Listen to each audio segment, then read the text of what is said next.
घिनौना सच। प्राची जब सुबह उठी तो उसका पूरा बदन दुख रहा था।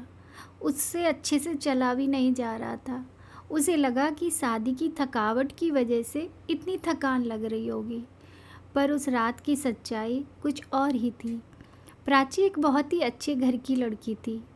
उसने कई सारी डिग्रियां ले रखी थी। घर में किसी भी चीज़ की कमी नहीं थी। फिर भी वह अपने पैरों पर खड़ा होना चाहती थी, क्योंकि उसे यही लगता था कि ज़िंदगी का कोई भरोसा नहीं। जो आज है वो कल हो ना हो।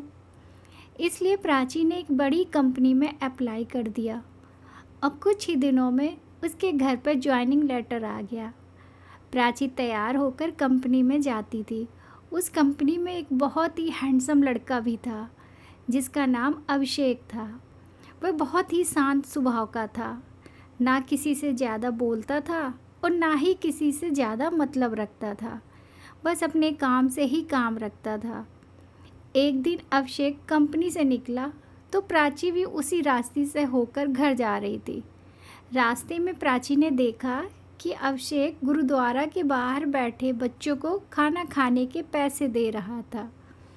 यह दृश्य देखकर प्राची बहुत खुश हुई। प्राची ने सोचा कि अभिषेक आज ही ऐसा कर रहा है, पर अभिषेक का तो रोज़ का ही काम था। वह रोज़ गरीब बच्चों को खाना खाने के लिए पैसे देता था।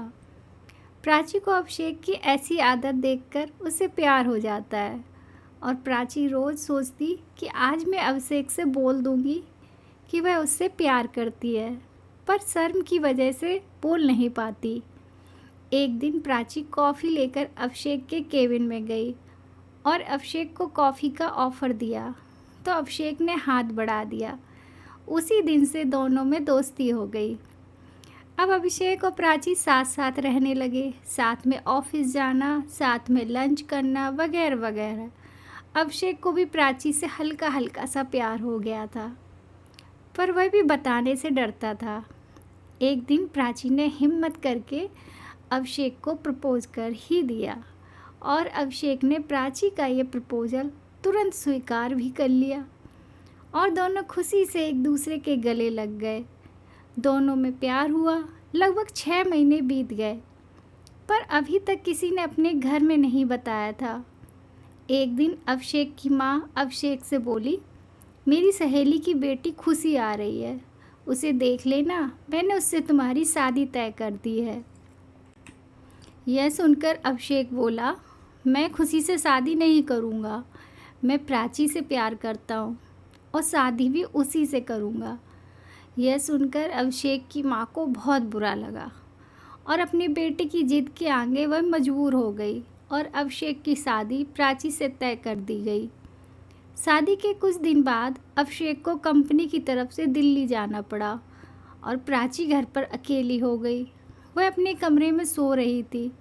तभी अभिषेक की माँ ने देखा कि एक आदमी प्राची के कमरे से निकलकर बाहर आ रहा था और तभी अभिषेक की माँ ने उसकी फ़ोटो खींच ली और सुबह अपनी बहू से बोली, ये आज रात तुम्हारा पति नहीं था तो तुमने अपना यार बुला लिया, कौन था वो?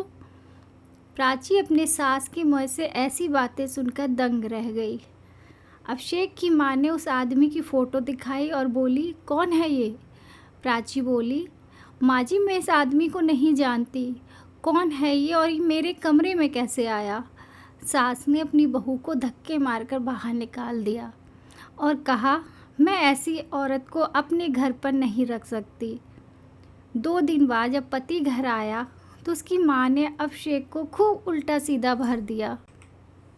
अभिषेक ने भी प्राची को फ़ोन करके कह दिया कि तूने मुझे धोखा दिया है, अब मेरे घर में कभी मत आना।